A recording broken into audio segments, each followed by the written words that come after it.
Olhe. Queridos ouvintes do Pampa Saúde, hoje nós temos a grata satisfação de ter o Dr. Sérgio Jankowski. O Dr. Sérgio Jankowski, ele é médico formado pela Universidade Federal do Rio Grande do Sul e ele tem pós-graduação em fertilidade pela Fundação Universitária de Fertilidade e Endocrinologia e pela Fundação Pio Guivert, Barcelona, na Espanha. Ele é especialista em sexualidade humana pela Universidade Tuiuti, do Paraná. Ele integra a International Society for Sexual and Impotence Research, que se denomina SISSIR, e da Sociedade Brasileira de Andrologia, do SBA. É autor de um livro já conhecido pelos senhores, na Feira do Livro teve um sucesso enorme, que é Ereção e Falha. E falhou por quê? E desde 1983 ele dirige o Instituto de Infertilidade e Andrologia. É com grande satisfação que nós temos aqui hoje, Sérgio. A palavra está com o senhor.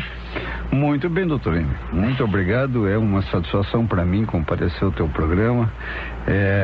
Acho que a nossa especialidade, andrologia, né, que é o tratamento das disfunções sexuais masculinas, é uma especialidade que tem que ser divulgada, porque infelizmente o homem já é muito difícil de buscar um médico, mesmo para sua saúde geral, para revisar sua glicose, a sua próstata, aquelas coisas que são preventivas na saúde masculina, né?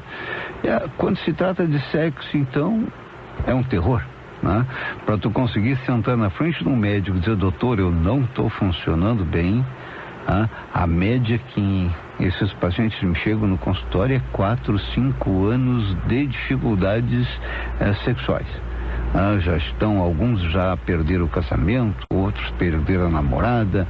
Então, há sempre uma demora muito longa de se buscar tratamento, né? É a vergonha, são os tabus, é a imagem de que sexualidade e hombridade estão ligadas. Eu só sou macho se eu estiver funcionando bem, né? Então isso tudo dificulta bastante ao homem a busca por uma solução. E elas existem hoje, elas estão presentes hoje dentro da medicina. A medicina evoluiu muito nessa área. Eu tive um caso essa semana que foi bastante interessante do ponto de vista de me surpreender. É um paciente que fez uma cirurgia radical de próstata por câncer de próstata há 5 anos, e que desde então ficou com impotência, ele não consegue uma ereção. Achei interessante que o urologista que fez a cirurgia vem dando prazos para esse moço. Vai recuperar, em 1 ano recupera, em 1 ano e meio recupera, em 2 anos, e vem adiando. E ele tem usado recursos que eu digo assim, são recursos da idade da pedra, né? Ele tem usado as injeções intracavernosas, ele tem usado o aparelho de vácuo. Existe um aparelho de vácuo que se coloca no pênis, que faz a sucção, e ele vem como acessório uma argola de borracha. Sim. Que tu bota na base do pênis, então aquela argola aperta e não deixa o sangue sair de dentro do pênis, o que produz uma ereção razoável, né? Então esse moço tem usado toda essa parafernália para conseguir ter uma relação sexual. Nós fizemos nele na clínica um exame chamado eletroneuromiografia. Esse exame avalia a inervação do pênis, e é onde as lesões aparecem posteriores a uma cirurgia radical de próstata. De cada 10 pacientes que fazem cirurgia radical de próstata, 6 tem lesões na inervação. Os nervinhos são cortados aí durante a cirurgia, arrebentados, extraídos, né? Lesados. Isso leva à impotência. Por isso o sujeito já não tem mais o controle voluntário da sua ereção. Ele não consegue comandar a ereção dele. Então, de cada 10, 6 ficam impotentes. Aí eu digo para ele, meu amigo, assim, o senhor tem uma lesão neurológica, essa lesão neurológica impede que o senhor comande. a sua ereção e o choro. Com 5 anos não houve uma regeneração, o organismo não buscou um caminho alternativo para fazer essa inervação, ele não vai fazer mais isso. Já passou qualquer prazo de recuperação espontânea do mecanismo de ereção. Então a opção sua ou vai continuar usando essa parafernália de aparelho de vácuo, borracha no pênis, anel de borracha, injeções no pênis, ou vai fazer a sua cirurgia de implante peniano. Claro. Né? Porque alguns casos, o doutor, infelizmente não tem outro caminho. Certo. Nós não temos outro caminho para o diabético. O diabético também faz lesões neurológicas. Nós não temos outro caminho para o paciente que fez cirurgia radical de próstata, para o paciente que se submeteu a cirurgias de baixo ventre, intestino, tumor de reto, são cirurgias que também lesam essa inervação. Nós não temos outro caminho para o paciente que tiver um problema vascular grave. Aquele paciente que tem varizes, hemorroides, hipertensão, cardíaco, é um paciente que está com todo o sistema vascular dele alterado. Então, nesses casos, a indicação é fazer a cirurgia de implante e não fazer o uso de todas essas coisas que esse moço tem usado. E eu achei interessante que ele ainda está resistente à indicação de uma cirurgia de implante. Porque lá no fundo dele ele tem aquela esperança que o urologista lhe passou de que vai haver uma recuperação. E que talvez o problema agora seja só psicológico. Não é psicológico, está lá o exame dele mostrando que existe lesões neurológicas, que ele não consegue o contato entre o seu cérebro e as suas emoções e o próprio pênis, que é feito via sistema nervoso. Então, me surpreendeu tanto o aconselhamento do urologista, que deixou passar todos os prazos justificáveis para uma recuperação. Me surpreendeu a posição desse moço, porque ele tem desejo sexual. Tanto que ele usa tudo isso para ter uma ereção e ter uma relação sexual. Claro. E me surpreendeu a resistência dele a fazer uma cirurgia que hoje em dia é uma cirurgia consagrada.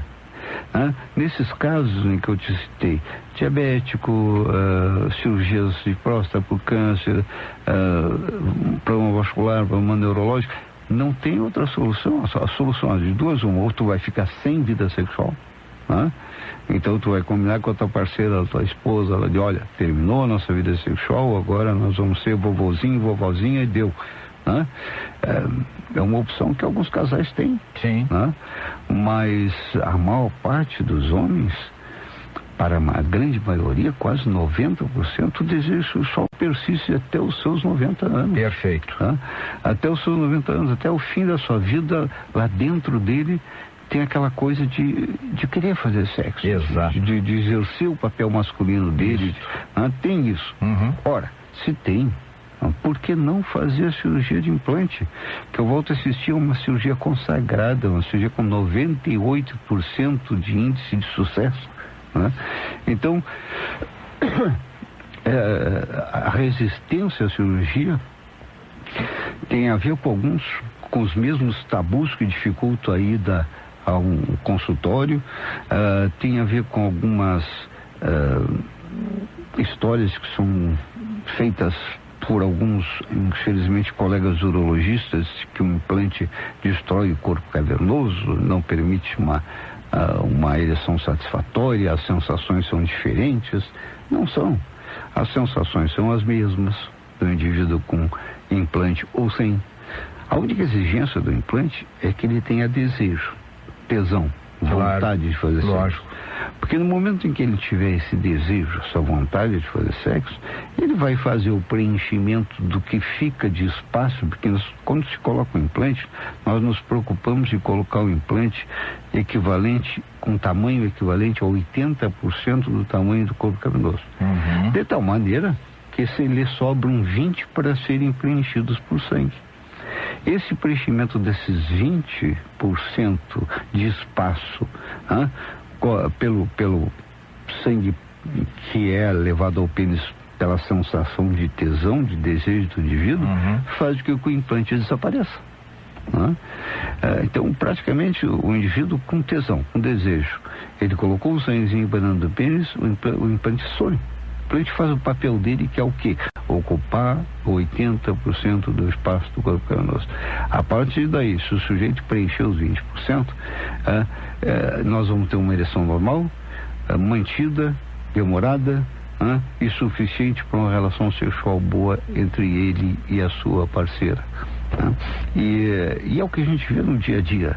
Eu trabalho com implantes há 30 anos, tenho mais de 2.500 implantes colocados. Há casos em que o implante não funciona? Mas representa 1 ou 2%. E normalmente tem a ver com aquele indivíduo que não sente tesão. Se o indivíduo não sentir desejo sexual, se ele for um indivíduo inibido, se ele for um indivíduo que estiver em conflito com a sua parceira, que não tiver uma parceira que coopere, que ele tenha um relacionamento afetivo com ela, esse paciente não vai ter uma relação sexual boa. Mas se ele, ao contrário, se ele tiver uma parceira cooperativa, se for uma mulher com quem ele tenha um bom relacionamento, pela qual ele sinta desejo sexual, ele vai ter a sua ereção normal e o implante praticamente fica como um acessório, como um auxiliar da ereção, e não com um mecanismo de ereção completo, como algumas pessoas pensam, eu coloco o implante e vou ficar com ereção contínua. Não. Os implantes hoje em dia são maleáveis, são soltinhos, eles deixam o pênis caído, deixam quase que no dia a dia não atrapalha nada, não incomoda, não interfere com a roupa que tu está vestindo, nem com a praia, se tu for na praia, é perfeitamente disfarçável a presença do implante, e ele vai realmente produzir a rigidez do pênis no momento em que o indivíduo tiver o seu desejo sexual, a sua tesão, a sua vontade, a sua parceira disponível, ele vai ter a sua relação sexual e vai ter uma vida sexual saudável. Então, nós temos obtido nesses nossos 30 anos de trabalho resultados excelentes com implante. Eu tenho pacientes aí de 74 anos que têm 3 namoradas. Opa, 3 namoradas? 3 namoradas. Poxa, a gente não dá conta de uma, hein, doutora? Certo. Então, o tipo de coisa assim, não há porquê. Eu estou te falando isso hoje porque realmente esse paciente me impressionou pela resistência a tomar uma atitude que seria colocar o seu implante e tirar todas essas bombas de vácuo da vida dele, essas injeções que ele faz no pênis, os comprimidos que ele usa. Ele chegou a me dizer que para ter uma relação ele tinha que colocar a injeção no pênis, depois a bomba de vácuo e tomar 2 Viagra. Eu digo, vai morrer. Realmente uma maratona, né? É uma. Mas, doutor Sérgio, talvez a gente pudesse explicar, e eu gostaria que o senhor explicasse. Afinal, o senhor é professor, inclusive, é professor da universidade. Eu gostaria de saber, por exemplo, se talvez o que está inibindo esse cidadão sejam custos, não? Infelizmente, nós estamos passando por uma crise, tanto a nível federal quanto estadual. O poder aquisitivo das pessoas baixou bastante. Baixou bastante. Isso que eu gostaria de me referir. Eu já mudei, inclusive, a minha maneira de trabalhar. Hoje em dia eu estou fazendo cirurgias em cartão de crédito 3, 4 vezes, 5 vezes. Claro. A gente tem que se adaptar ao momento da economia, né? Exatamente. Mas, bem, nesse caso desse senhor que eu estou te falando, ele absolutamente não tinha dificuldade financeira. Era um indivíduo financeiramente estável, com poder aquisitivo suficiente para fazer 3 dessas cirurgias, se fosse preciso à vista. Então, não era esse o problema.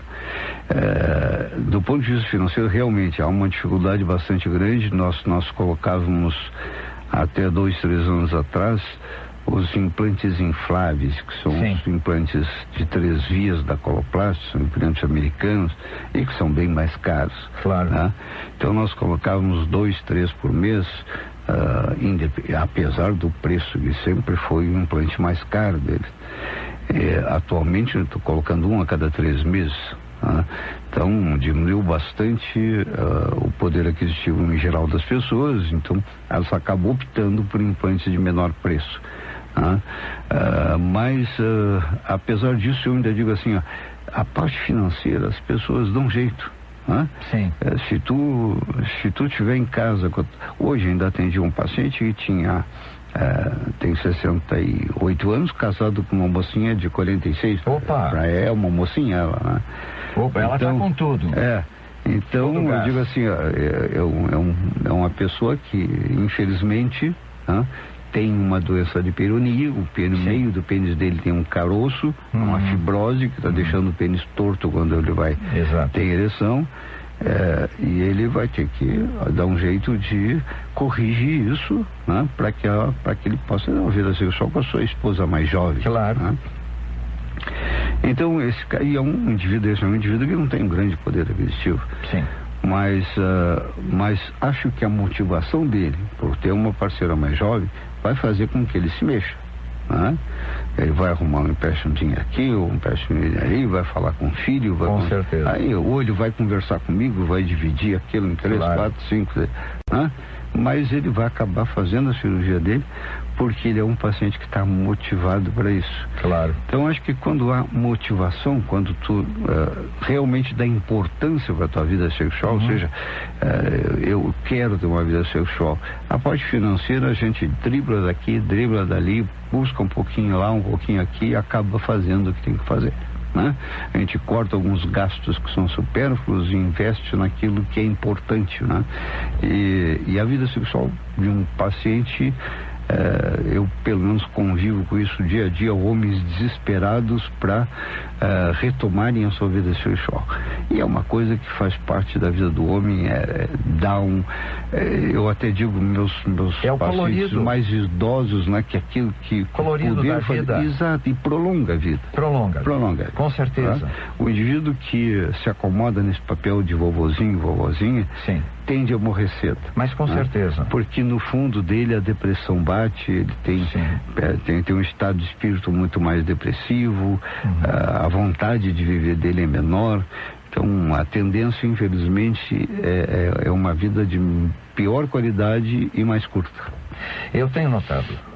Doutor Sérgio, os pacientes que me procuram e que são sexualmente ativos, eles são muito mais são muito mais receptivos e tem ainda o elan de eles serem e de eles estarem vivos.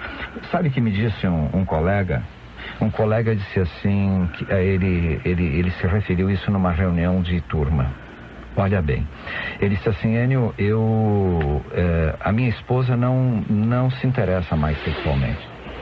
Olha bem, um colega de faculdade, na faixa etária minha, disse assim: a minha esposa não se interessa sexualmente mais. Só que eu disse para ela o seguinte: olha, eu estou vivo.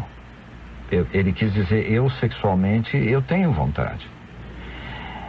Aí, claro que ele não quis o epílogo, ele não quis me dizer. Mas com certeza ele deve ter arrumado uma moça de 45, de 50 anos e ele tem a sua atividade sexual.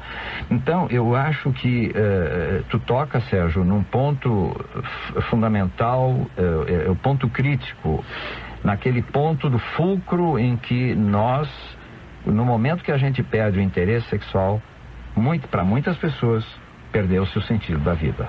É verdade. Deixa eu te contar uma história sobre isso de desinteresse da mulher. Nós colocamos um implante num paciente, 67, 68 anos também, e durante a cirurgia, o meu anestesista, nós trabalhamos com anestesia local, então o meu anestesista fica conversando com o paciente, batendo papo, E durante a cirurgia, o Danilo, meu anestesista, puxando conversa com ele, mas o senhor tem casado? Sim, sou casado. E terá relações com a sua parte? Não, minha mulher não quer nada com nada, não quer mais nada, mas eu vou dar meus pulos fora porque não consigo ficar parado. Interessante que uns 10 dias depois, quando foi ao consultório tirar os pontos, ele me contou uma história que eu achei muito engraçada e que muda completamente essa história de interessada ou não. Diz que ele chega em casa e resolve fazer os curativos dele escondidinho lá, para a mulher não, né? Para a mulher não ver que ele fez a cirurgia. E ele está fazendo o curativo e a mulher entrou subitamente no banheiro e viu. Sim. Né? E viu o pênis, né? mais encorpado, mais, né? E perguntou para ele, mas escuta, o que é isso, né? E a resposta dele, todo encabulado, não sei, eu fui no Dr. Sérgio lá para arrumar uma coisa, não sei o que ele fez, que deixou assim o pênis. Aí diz ela para ele assim, mas tá doendo? Então, te incomoda? Não. Então, quem sabe tu deixa assim? Estava presente o interesse dela, né? Na verdade, o desinteresse dela tinha a ver com a impotência dele. Com a impotência. Então, ela estava respeitando. Claro. A hora que ela viu que tinha uma solução, que ele voltou a ter a sua ereção, ela estava disposta a aproveitar e a voltar a ter uma relação sexual. Que exemplo bonito. Então, tem que se cuidar com esse conceito de que a mulher está desinteressada.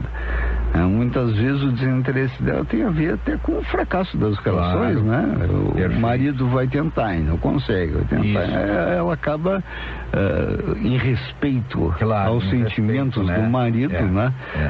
Se mostrando desinteressada. Claro.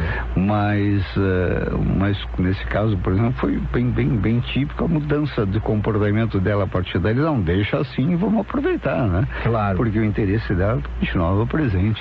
Doutor Sérgio, o senhor atua na área da urologia e o senhor faz parte da sociedade, da andrologia, né? Mas o que o senhor me diz então no aspecto feminino? O senhor teria uma indicação? Porque esse programa, ele tem uma penetração muito grande nos lares, né? Ele está tendo um ibope enorme. E principalmente quando a gente fala de assuntos tão importantes e relevantes como esse que nós estamos colocando aqui no ar agora. Mas o senhor teria algo também a oferecer e a orientar as esposas, as mulheres também? Porque afinal de contas, o urologista, o senhor é urologista. Então o senhor, na sua agenda, tem homens e mulheres, né? E eu lhe pergunto, o que o senhor teria para essas mulheres que estão...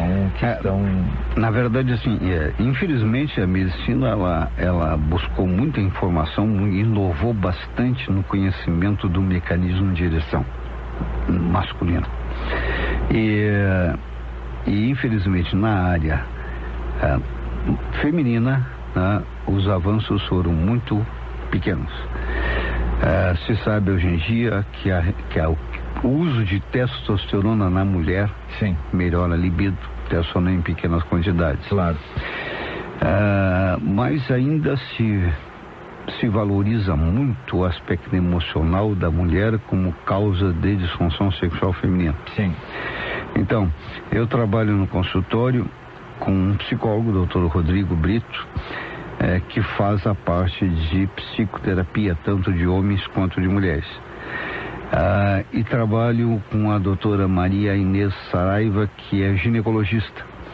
Então, normalmente, quando eu tenho uma mulher com esse tipo de dificuldade, eu primeiro encaminho a ginecologista para fazer a sua revisão, a sua avaliação hormonal, todos aqueles exames de avaliação da mulher.